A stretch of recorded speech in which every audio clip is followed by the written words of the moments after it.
Indigenous languages are disappearing quickly. More than 50% of Canada's Indigenous languages originate right here in BC, and the Royal BC Museum is working hard to preserve them. Take a look. There are over 7,000 languages in the world. And experts warn that half of all languages are dangerously close to disappearing. And of course, it's mostly Indigenous languages. We've got 34 language families in British Columbia alone. In 2017, Belle attended a workshop in Washington, D.C. And the Breath of Life is all about language revitalization in a museum setting.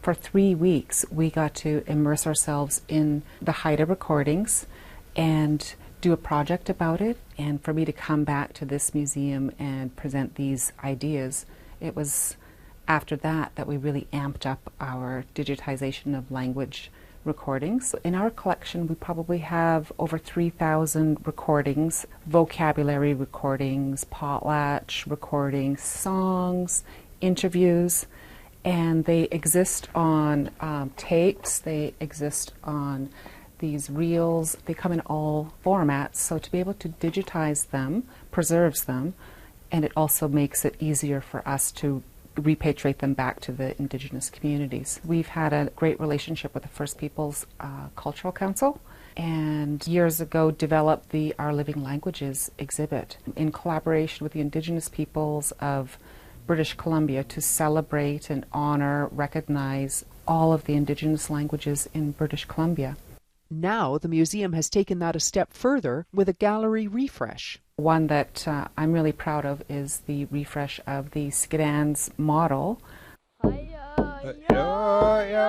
I'm Haida, so that one, has a special place in my heart. Good to know where you come from, eh? The museum added songs. Gujau and his nephew, they went to the original village that they come from and sat in a house pit and sang some traditional Haida songs. And then we had little miniature versions of them put into the display. All Haida houses used to have names, and they would have been potlatched and celebrated. And we were able to put those names back on display. So little things in the exhibit just to celebrate and bring language back has been a good focus for us this year. And an important focus too. This is the UNESCO's Year of Indigenous Languages, and the Royal BC Museum is really trying to step up and be a part of that movement. This Week in History, brought to you by the Royal BC Museum, bringing British Columbia's stories together.